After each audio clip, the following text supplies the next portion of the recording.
Bonsoir au sommaire. Départ ce samedi du premier convoi des pèlerins guinéens pour les lieux saints de l'islam. Le Premier ministre, chef de gouvernement, a réaffirmé le soutien du gouvernement aux 7500 candidats du Hajj 2018. Deuxième journée de la campagne d'assainissement de la ville de Conakry. Malgré les fortes pluies, autorités ou populations ont massivement répondu à ce rendez-vous citoyen qui interpelle chaque Guinéen. Culture FIMA 2018 au Maroc, la Guinée sera au rendez-vous de la 11e édition du Festival international de la mode en Afrique. Un mannequin et une styliste vont représenter le tricolore national à cette rencontre culturelle. Encore une fois, bienvenue à tous. À la une, le premier convoi des pèlerins guinéens a quitté Conakry ce matin pour les lieux saints de l'islam. Cette année, ils sont 7500 candidats à accomplir ce 5e pilier de l'islam. À l'aéroport, le Premier ministre a réaffirmé à ses pèlerins le soutien du gouvernement dans l'accomplissement de leur mission religieuse. Hadi Kamara, bureau de presse de la primature. 280 pèlerins guinéens ont quitté Conakry pour les lieux saints de l'islam, la Mecque. C'est au compte du premier convoi. À l'aéroport international de Conakry-Bessia, encadreurs, voyageurs, guides et services de santé étaient tous mobilisés pour le bon déroulement de ce Hajj 2018 en Guinée. Cette année, il y a eu 2 innovations qui nous ont permis d'avancer vraiment avec beaucoup d'assurance. Bien entendu, avec la correction des erreurs du passé. Le premier atout, c'était que les vaccins sont arrivés avant le début de la campagne de vaccination. Le deuxième atout, au vu des attroupements que nous avons connus les années dernières, on a essayé de décentraliser les sites de vaccination. On avait au total 5 au lieu de 1 ou 2 les années passées. On avait le site de Mamtoto à la mosquée Fofana, le site de Kunti à la mosquée Al-Haramain, le site de Koloma à la mosquée turque, le site de Faisal et le site de la prévention habituelle. Avec le message de paix, que la Guinée prospère, qu'on puisse avancer et qu'on puisse faire du bien. Les autorités à tous les niveaux veulent donner un cachet tout particulier aux opérations de transport et d'hébergement de nos pèlerins. Il y a une rotation de près de 25 vols qui va avoir lieu, qui va permettre de drainer les 7500 pèlerins guinéens au lieu saint de l'islam entre le 28, c'est-à-dire aujourd'hui, et le 6 août. La destination c'est Médine. Toutes les dispositions sont prises. Du personnel est en place, les équipes sont installées depuis l'aéroport jusqu'à l'installation des pèlerins à leur logement, leur nourriture. Voilà, il y a des différentes commissions. Nous-mêmes, nous avons séjourné pendant notre temps en Arabie Saoudite pour mettre en place ces équipes. Et d'autres équipes vont sur chaque convoi. Il y a une équipe de techniciens qui accompagne les pèlerins pour leur faciliter et la traversée et leur séjour. On rend hommage ici à le Tout-Puissant, Allah, qui nous a facilité les tâches. Aujourd'hui, nous vivons le départ du premier convoi de nos pèlerins vers le lieu saint de l'islam. Nous sommes maintenant en phase de l'obtention des visas. Au fur et à mesure que le visa est délivré, directement, dans 10 jours, tu n'auras pas à voir comment ça les pèlerins ici. Ça, c'est grâce à l'implication de son Excellence le chef de l'État à l'organisation du pèlerinage des Séguinéens. Très attaché aux valeurs sociales et religieuses, le Premier ministre Dr Ibrahima Kassori Fofana a jugé utile de venir congratuler et encourager les pèlerins guinéens afin qu'ils puissent s'acquitter de leurs obligations dans les conditions les meilleures. Le président de la République m'a demandé d'assister à ce premier départ pour m'assurer que tout se passe bien pour nos pèlerins et exprimer aux pèlerins les vœux de bon pèlerinage. Nous souhaitons qu'ils nous reviennent en bonne santé et qu'ils prient pour le pays, la paix dans le pays, la prospérité de la Guinée. 5e pilier de l'islam, le Hajj est un acte d'adoration obligatoire pour celui qui en a les possibilités financières, mentales et physiques. Et cette bonne nouvelle pour les travailleurs de la RTG avec la signature d'un protocole de partenariat entre le ministère de la Communication et la radio-télévision turque à travers l'ambassade de la Turquie en Guinée. Ce partenariat porte sur la formation du personnel des 2 RTG dans le domaine technique.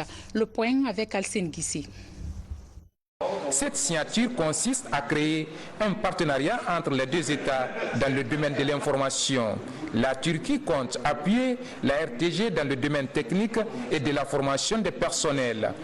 Nous sommes venus avec un projet concret qui est de signer un protocole entre la radio-télévision turque, la TRT, et la radio-télévision guinéenne, la RTG. Nous avons discuté avec Monsieur le ministre pour une première formation qui, nous espérons, se fera vers le mois de septembre. Les directeurs de la RTG Koloma et Boulebine se disent très déterminés à donner un sens à ce nouveau partenariat. Le protocole d'accord qui est signé nous donne un grand espoir, dans la mesure où nous sommes à la tête des médias qui ont besoin aujourd'hui de beaucoup d'appui. Certes, nous avons des efforts internes, mais il y a surtout beaucoup d'efforts à faire aussi de la part de nos partenaires.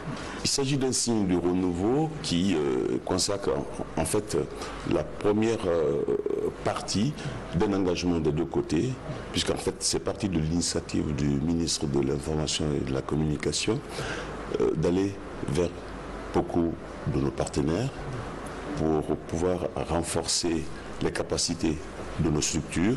Pour le ministre de l'Information et de la Communication, l'heure n'est plus à l'attente ou au repos, mais plutôt à l'action. Il y a quelques semaines, si vous vous souvenez, nous avions reçu une délégation du coordinateur de l'agence turque de développement, l'ATICA, et de l'ambassadrice de la Turquie en Guinée, qui ont visité nos installations et qui très rapidement se sont mis à la tâche pour consacrer la forme dans laquelle le soutien de la Turquie allait se matérialiser vis-à-vis de la Guinée. Donc aujourd'hui, on a la première étape de cette collaboration qui, nous le savons, va être très fructueuse dans un futur très proche. Dans les jours à venir, 12 travailleurs du service technique vont se rendre en Turquie pour suivre des formations. À l'étranger, tout près en Sierra Leone, fin des travaux de la 20e session ordinaire de la Commission sous-régionale des pêches. La Guinée est représentée par son ministre des Pêches. Après la session, les 7 ministres des pays membres de l'organisation ont été reçus par le président sierra-léonais. Envoyé spécial Ansoumane Toumani Camara. Au terme des travaux de la 20e session ordinaire de la Commission sous-régionale des pêches, CSRP, les ministres de 7 pays membres sont venus rendre compte au président léonais les grandes conclusions de cette session de Freetown. Nouvellement élu à la tête de son pays, le président Madabio s'est tout d'abord réjoui du choix porté sur la Sierra Leone pour abriter la 20e session des ministres de la CSRP. Il a ensuite félicité les ministres pour les résultats obtenus lors des travaux de Freetown. I'm seeing you at this point in time. And to thank you for the deliberations. Definitely, of everything that we control, fishes don't know the borders. Au nom de mes pairs de la sous-région, je vous félicite et vous encourage à davantage d'efforts pour l'intégration effective de nos États à travers la pêche.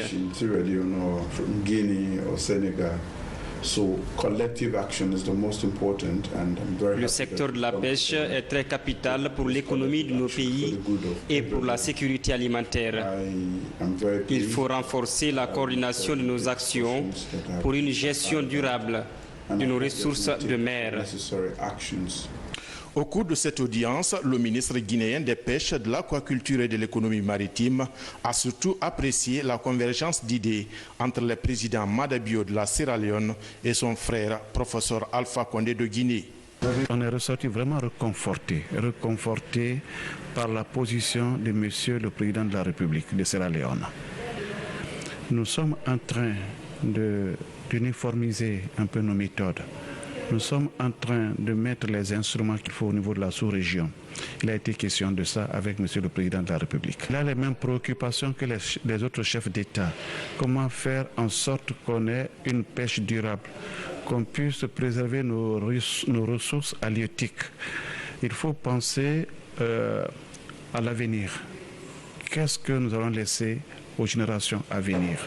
Donc c'est le souci de tous les responsables, des chefs d'État, des responsables des départements de pêche. Les 7 pays de la Commission sous-régionale des pêches sont aussi invités à mutualiser les efforts dans la lutte contre la pêche illicite le long de la côte ouest africaine. Retour à Conakry, le ministère de l'administration du territoire et de la décentralisation conduit la politique de promotion et de réglementation des ONG et du mouvement associatif, conformément à l'article 10 de la Constitution qui confère à tous les citoyens la liberté d'association.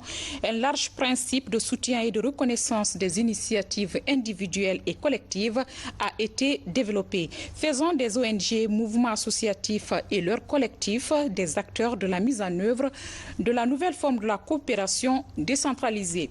Dans le cadre de la promotion des interventions des ONG, mouvements associatifs et leurs collectifs, le ministère de l'administration du territoire et de la décentralisation organise une réunion de prise de contact et de concertation le lundi 30 juillet 2018 à 15h dans la salle de conférence du dit ministère.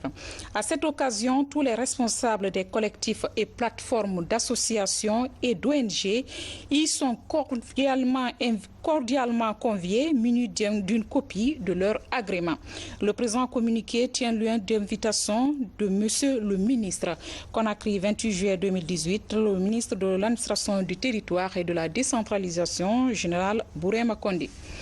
La sécurité alimentaire est un défi majeur pour la Guinée et pour gagner ce pari, certaines ONG apportent leur contribution au monde rural. C'est le cas de la Fondation pour l'agriculture et le développement durable. Elle vient de lancer ses activités en vue de soulager le panier de la ménagère. Daouda Tabansila signe ce reportage. 2010, le gouvernement de la Troisième République fait de l'atteinte de l'autosuffisance alimentaire un combat de tous les jours. À ses côtés, œuvrent également des organisations non gouvernementales pour concrétiser ce défi commun. La Fondation pour l'agriculture et le développement durable milite dans ce sens. Elle entend apporter sa contribution au monde rural pour une croissance équilibrée du secteur. Le développement durable, c'est le développement rural. Le développement rural, c'est le développement agricole. Qu'est-ce qui nous empêche de concrétiser ces faits pour que le pays se développe, qu'on soit indépendant dans l'alimentation, dans l'autosuffisance alimentaire. L'amélioration des conditions de vie et de travail des populations guinéennes en milieu rural passe nécessairement par la promotion du secteur agricole, de l'élevage et de la pêche. Pour les acteurs de cette structure, seul le taux de production intérieure en denrées alimentaires soulagerait le panier de la ménagère. Sur le marché aujourd'hui, nous voyons que les denrées sont chères et tout ce qui s'ensuit. Donc nous pensons qu'avec l'apport de cette fondation, beaucoup de choses vont changer et que la ménagère, au fait, au bout de compte, pourra trouver à tout bout de champ des produits dont il en a besoin et on aura vraiment l'autosuffisance alimentaire. Selon un récent rapport national sur l'état des ressources génétiques et animales en Guinée, plus de 6 millions d'hectares restent encore non cultivés. Des potentiels qui devront permettre au gouvernement de réduire ou de stopper son importation en denrées alimentaires qui coûte à l'État des millions de dollars par an. Les jeunes doivent prendre leur destin en main. Il ne faut jamais attendre de l'État. Quand ils vont s'associer, ils vont mettre en place des groupements agricoles comme cette fondation. Ils peuvent trouver leur emploi et puis c'est plus sain et puis c'est plus rentable. En perspective, la Fondation pour l'agriculture et le développement durable entend mettre en place un prix d'excellence et d'innovation pour récompenser chaque année les paysans qui se distingueront dans leur secteur d'activité. Des récompenses qui engendreront un esprit de compétitivité dans le monde agricole, de la pêche et de l'élevage en Guinée. C'est parti pour la formation commune de base des gardes pénitentiaires à l'École nationale de la gendarmerie de Kaléa. Ils sont 150 agents concernés par cette première phase. Elle s'inscrit, cette formation, dans le cadre de la réforme de la justice et de la sécurité. Adjudant-chef Seko Kamano est correspondant de la presse militaire. C'est une importante étape dans la professionnalisation de l'administration pénitentiaire. La réforme de la justice prévoit la formation commune de base de tous les gardiens de prison du pays. Pour cette première phase, plus de 150 agents pénitentiaires sont concernés.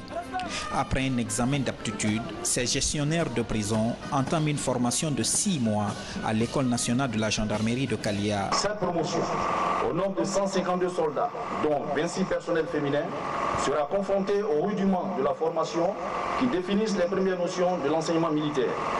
En plus de ces connaissances, ils recevront une formation spécifique en gendarmerie dans le domaine de l'intervention professionnelle, qui leur permettra sans hésitation de maîtriser un délinquant ou un détenu susceptible de commettre une infraction ou de créer un trouble dans le milieu carcéral. Cette formation militaire et professionnelle est pilotée par les instructeurs de la gendarmerie nationale. Cette formation est en accord avec la réforme du secteur de sécurité d'une part et d'autre part en harmonie avec la nouvelle politique de formation du département de la justice dans le cadre de la sécurisation des maisons d'arrêt, de la chancellerie, des cours et tribunaux, des escortes et transfèrements des détenus tant à Conakry qu'à l'intérieur de la Guinée. Cette rentrée est une première dans l'histoire de l'administration pénitentiaire. Son aboutissement est le fruit de nombreuses années de réformes. Ça fait 4 ans que nous préparons ça. Après avoir signé donc, les 2 décrets concernant l'administration pénitentiaire, il fallait entamer aujourd'hui, grâce à l'état-major de la gendarmerie, qui nous a beaucoup aidés, pour entamer cette formation de base commune pour les agents pénitentiaires. C'est une première dans notre pays. L'Assemblée nationale, à travers la Commission défense et sécurité, est au chevet de son armée dans tous les domaines. Et comme vous le savez, il y a eu une volonté politique du président de la République, ça a été dit par le ministre de la Justice, de faire cette réforme en République de Guinée. Plus de 500 gardes pénitentiaires sont concernés par cette formation. La prochaine promotion est attendue dans quelques mois à l'École nationale de la gendarmerie de Kalia. Et de 2 pour la campagne d'assainissement de la ville de Conakry. Lancée ce matin, ces opérations sont prévues les derniers samedis de chaque mois. Dans la commune de Dixine, 2 ministres ont pris part aux travaux. Par contre, 2 chefs de quartier ont reçu des avertissements pour leur indifférence face à ce samedi d'assainissement. Alia Kamara revient sur ce devoir citoyen. Suivez. C'est à 6 h du matin que ces jeunes de l'Andrea, dans la commune de Dixine, ont lancé une vaste opération d'assainissement. L'action est surveillée par le président du conseil de quartier et la directrice communale des travaux publics. Ils seront rejoints quelques minutes plus tard par 2 ministres citoyens du même quartier, invités à coordonner l'action conformément au contenu du communiqué du gouvernement. Le ministre est aussi un citoyen. Il est un citoyen et donc il a cette obligation de participer à l'harmonie, à l'assainissement de la cité. Lorsqu'on nous voit aussi le faire, parce que aussi vous voyez, dès qu'on est arrivé, il y a eu de la motivation. Donc, et ça participe. Et ça sert à ça aussi. Avec l'assainissement là, je vois que les ouvrages publics sont désormais en sécurité. Parce qu'il y a dégradation souvent quand il y a stagnation. Et les stagnations d'autres peuvent être provoquées même par les ordures qui sont entassées en bordure de route, dans les caniveaux et autres. Donc tant que l'eau ne circule pas, l'ouvrage se dégrade. L'action se poursuit dans 2 autres quartiers, Dixine Gare 1 et Dixine Rail. Mais contrairement à l'Andrea, les premiers responsables de ces quartiers n'ont pas participé à cette opération d'assainissement. Le ministre de l'administration du territoire et de la décentralisation, surpris par cette inaction, annonce des mesures contre les chefs des quartiers réfractaires. Nous avons eu à travailler aujourd'hui au niveau de 3 quartiers, mais essentiellement nous avons travaillé dans un quartier, pour être honnête. C'est à l'Andrea, les quartiers de Dixine Gare 1 et de Dixine Gare Rail, dans lequel nous sommes maintenant, ont plutôt regardé le tas d'ordures qui est sur les rails et ils nous ont attendus. Or, ce n'est pas seulement le tas d'ordures qui est égal à l'assainissement. Un tas d'ordures, c'est déjà un travail qui est là, précis. Il y a des opérateurs pour s'en charger. Et donc, les 2 chefs de quartier sont là. Ils prennent un avertissement du ministre de tutelle, tout de suite. Depuis la mise en place du gouvernement Kassori, l'assainissement de la capitale fait partie des grandes priorités du président Alpha Condé.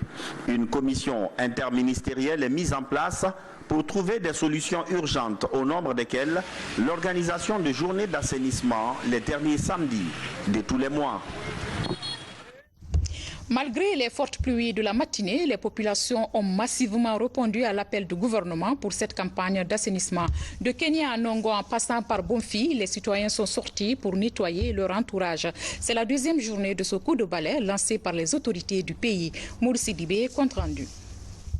Au quartier Nongwa, dans la commune de Ratouma, des jeunes munis de râteaux, des brouillettes et d'autres matériels d'assainissement mènent l'assaut contre les ordures. Des actions de nettoyage général initiées par le gouvernement pour permettre à la capitale de mieux respirer et d'offrir un cadre de vie idéal aux populations. Pour l'assainissement d'aujourd'hui, on a commencé au cours de Carrefour pour le nettoyage jusqu'au Capro. Après là-bas, on essaie de réunir les ordures. Une fois fini de réunir les ordures, le camion vient pour ramasser les ordures là. Il y a certains qui jettent, il y a certains qui enlèvent les ordures auprès de la route. Il y a d'autres aussi, c'est là en train de balayer au bord de la route, tel que moi, je fais partie de ça. À Bonfim, dans la commune de Matam, la pelleteuse est en action. Les jeunes, tout comme les femmes, sont massivement impliqués dans la démarche. Un enthousiasme qui témoigne de l'envie des citoyens de vivre dans un environnement sain. On est sorti pour assainir notre quartier, mais parce que vous savez, tout le monde parle que Bonfim est sale, notre quartier. Ce que nous avons constaté, c'est la mobilisation des femmes, la mobilisation des jeunes. La population est sortie pour mener cette action civique. Je pense que c'est extrêmement important. Il est important pour nous aussi de signaler que ceci doit continuer. La décision, c'est une décision du gouvernement, du président de la République, pour que chaque dernier samedi du mois soit un jour sacrifié et consacré à la salubrité, que chaque Guinéen puisse montrer son sens de civisme, son engagement citoyen, pour que notre ville, notre pays soit propre. Pendant cette deuxième journée d'assainissement, initiée depuis le mois dernier par le gouvernement, les consignes sur la circulation des engins sont respectées par endroits. Sur les corniches et sur l'autoroute Fidel Castro, les embouteillages se forment. Pour le ministre des Travaux publics, présent sur le terrain, cette inobservation est placée sous le coup du début de la mise en œuvre du plan d'assainissement. Un acte citoyen qui interpelle chaque Guinéen. Santé à présent, réduction de la mortalité maternelle. Sages-femmes et infirmiers sont formés sur les techniques d'assistance des femmes en état de famille. La démarche vise à sensibiliser les participants sur les bonnes pratiques pour la prise en charge de ces femmes en vue d'éviter la mortalité en couche. Abraham Christophe Conté et Lahaji Ayassila. La rencontre de Conakry se veut un espace de dialogue entre acteurs de la santé maternelle et néonatale. Plusieurs thèmes sont abordés, notamment l'amélioration de l'accès à la planification familiale et le renforcement des capacités des services de maternité. L'enjeu est d'apporter un appui technique à la Direction nationale de la santé familiale et nutritionnelle afin de réduire le taux de mortalité des femmes pendant l'accouchement. Les sages-femmes se limitent juste à 3 années de formation en classe. Ils n'ont aucun autre souci d'aller se perfectionner.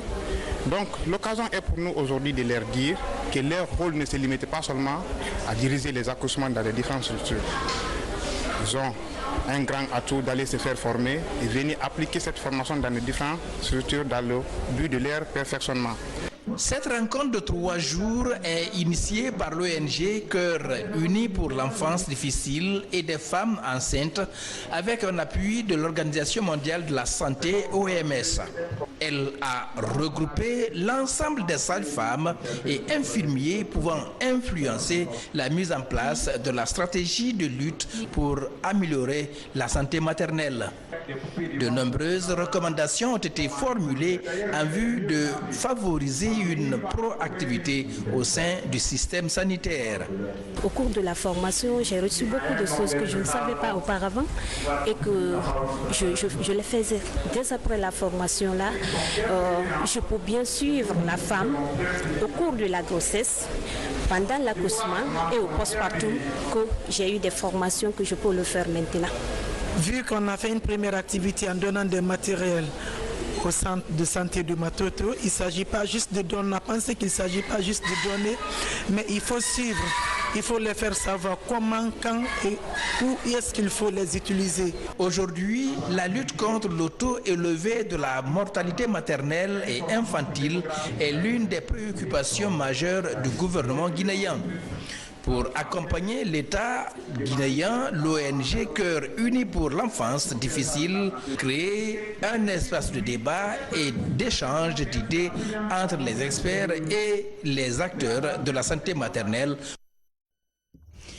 Actualité économique à présent, l'Union nationale des orpailleurs de Guinée a un nouveau bureau, mais qui est provisoire. C'est à l'issue de l'Assemblée générale extraordinaire de l'Union que 6 membres ont été choisis pour assurer la transition avant la tenue des prochaines élections. Explication, Maïmouna Biladialou. Depuis 2011, l'Union nationale des orpailleurs de Guinée n'a pas renouvelé ses instances. La corporation veut rectifier le tir et se conformer à la réglementation en vigueur. L'an 2018 et le 26 juillet a eu lieu une assemblée générale extraordinaire du bureau de l'Union nationale des orpailleurs de Guinée pour les motifs suivants. Le toilettage de son statut et règlement intérieur, la dissolution de l'ancien bureau, la proposition de la date et lieu de la prochaine élection, la mise en place d'un bureau de transition. Après avoir recueilli l'avis de tous les participants, il a été décidé unanimement de dissoudre l'ancien bureau et le faire remplacer par un nouveau bureau de transition. Désormais, un bureau de transition de 6 membres est mis en place. Son rôle, gérer les affaires courantes en attendant l'élection du nouveau bureau prévu ce 21 octobre à Sigiri. Le bureau actuel est là pour suivre les affaires courantes avant l'élection du 21 octobre. Donc tous les problèmes qui peuvent être liés avec les employeurs, ces bureaux et ces membres, 6 membres, vont s'occuper de ça en attendant qu'il y ait un nouveau président qui est élu.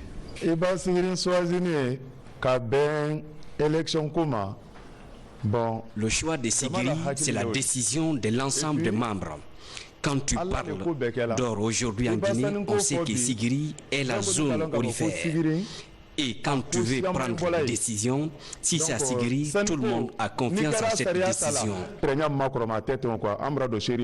Du 1er août au 30 septembre 2018, les populations pourront déposer leur candidature et la caution pour la présidence de l'Union est fixée à 15 millions de francs guinéens. Quelle est la responsabilité du journaliste en temps de crise? La question était en débat entre professionnels de médias et la nouvelle génération de journalistes. Il s'agit d'amener les journalistes à faire preuve de responsabilité dans la couverture des événements en temps de conflit et de crise sociale. Le reportage de Mohamed Saliouba est rendu par Valérie Talimane. Suivez. Témoins des grands événements, les hommes de médias participent à la construction de l'opinion publique. Conscients de cette tâche, les professionnels de l'information se retrouvent à la maison commune des journalistes pour échanger sur les responsabilités dans le traitement de l'information. Les débats entre des anciens de la profession et la nouvelle génération ont permis de rappeler les principes qui régissent la profession de journaliste. Vos interrogations sont axées sur la problématique du rôle des médias dans la préservation de la paix, les dispositifs mis en place pour leur permettre d'assurer leur mission de service public dans un contexte de pluralisme politique et syndical. Un certain nombre d'événements clés de notre histoire récente permettent d'affirmer la responsabilité de premier plan des médias guinéens et surtout au moment des crises politiques, sociales et sociétales. Les médias doivent orienter les acteurs sociaux et politiques de sorte que nous arrivions à la paix. En quoi faisant? En limant les excès. Vous savez, l'espace politique et l'espace de l'activisme en général est toujours chargé d'excès. La rencontre est initiée par la section guinéenne de l'Union de la presse francophone. Elle est inspirée des incompréhensions dues au réajustement du prix de carburant à la pompe. Une occasion pour les professionnels de l'information de situer le rôle des acteurs dans l'espace public. Pour nous journalistes, il faut relater les faits comme ça se doit. Et il faut être du côté de la paix, de la quiétude sociale. Parce que, écoutez, aujourd'hui, tout ce qu'on pourrait dire, tout ce qu'on voudrait, la paix n'a pas de prix, ça se dit toujours. La quiétude sociale n'a pas de prix. Et comme souvent j'aime bien le dire, bientôt on va fêter les 60 ans de la Guinée. Il faut que la Guinée, on soit, nous Guinéens, très jaloux de cela. Durant cette retrouvaille, invite a été faite aux hommes de médias de travailler en faveur de la préservation de la paix et la consolidation de la cohésion sociale en Guinée. Ce soir, la Guinée en bref s'intéresse entre autres à la plateforme du mouvement citoyen Ma Cause et à la visite du ministre de la Communication qui s'est rendu chez le premier présentateur de la télévision nationale et à la maison mortuaire de notre regretté Hadja Fanta Konia. C'est un condensé signé Moussa Bangoua.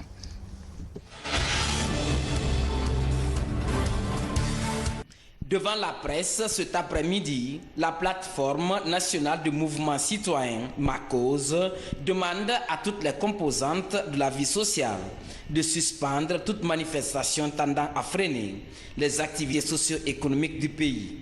Il recommande toutefois au gouvernement de privilégier l'ouverture du cadre de dialogue et de concertation permanente. Respectant les obligations religieuses des fidèles musulmans de se rendre au pèlerinage à la Mecque,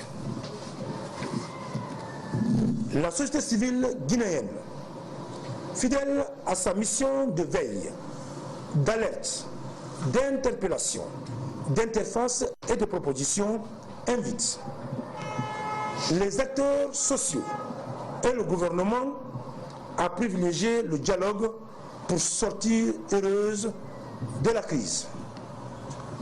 La plateforme nationale du mouvement citoyen Ma Cause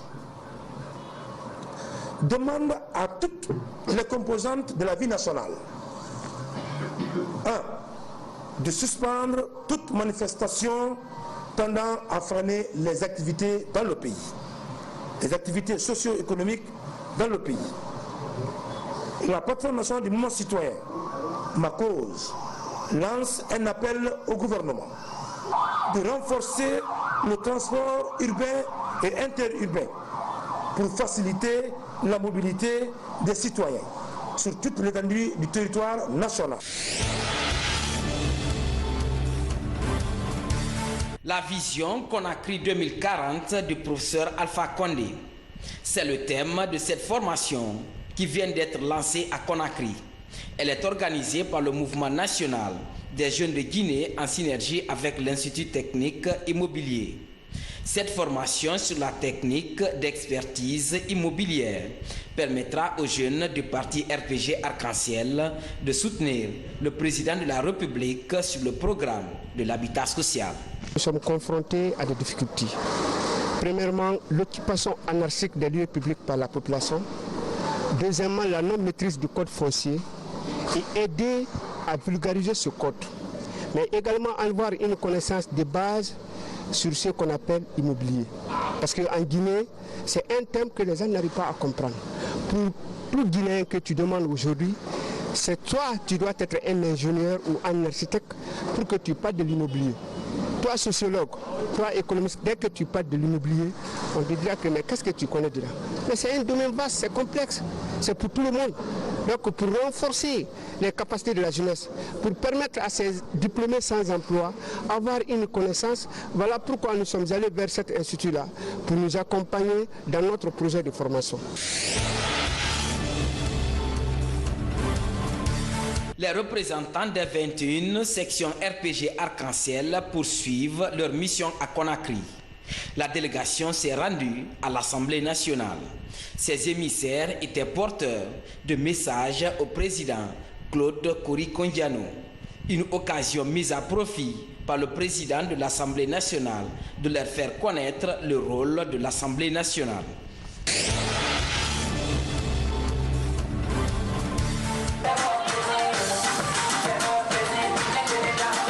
La section culturelle de la RTG Coloma a lancé ce samedi la nouvelle saison de l'émission Vacances Loisirs sur le plateau de production de la RTG Coloma. Une émission de divertissement qui va couvrir les 5 communes de Conakry et les grandes villes de l'intérieur du pays. Troisième grand titre de ce journal, c'est désormais officiel. La Guinée sera au rendez-vous de la 11e édition du Festival international de la mode en Afrique, FIMA. À l'issue d'un concours de sélection top modèle, 2 personnes sont élues pour représenter notre pays au Maroc. Il s'agit du mannequin Aboubacar Karakamara et de la styliste Fatoumata Konté. C'est un événement signé le groupement des stylistes, modélistes et créateurs de Guinée. Sadou Bari Gamokaba. Ils sont 17 jeunes mannequins et 16 filles stylistes qui rêvent d'une carrière sur ce podium. Tout simplement s'amuser pour devenir le top modèle. De face, de profil, pas de sourire. Très à l'aise et un aller-retour pour convaincre le jury. Il est 18h, le moment du second passage et la sélection finale est arrivée. La pression monte. Il s'élance pour un dernier tour de podium. 30 minutes après, la liste finale tombe. Le candidat numéro 14 et candidate numéro 4 se positionnent. Ils vont représenter la Guinée pour la 11e édition du Festival international de la mode en Afrique, FIMA 2018 au Maroc. Ça ne peut être qu'un sentiment de joie, parce que franchement, je suis trop dépassé, quoi. Je suis tellement dépassé que j'ai du mal même à articuler mes phrases et tout. Mais bon, ce que je dirais aux autres candidats aussi, bon, c'est pas la fin du monde, quoi. C'est vrai aujourd'hui que c'est moi j'ai gagné, mais quelque part aussi, eux aussi ils ont gagné. Rien qu'à travers leur courage, parce que ce qu'ils viennent de faire là, c'est pas tout le monde qui a cette audace. Donc je les félicite aussi. Je vais au Maroc, c'est pour gagner. Je vais au FIMA, je ne vais pas en tant qu'Aboubacar Karakamara. Je vais en tant que rouge, jaune, vert. Je suis fière de représenter la Guinée internationalement parce que je veux encore élever le nom de la Guinée en Afrique et à l'autre côté aussi, dans l'autre continent. Et vraiment, c'est seulement la joie, du courage encore et de gagner.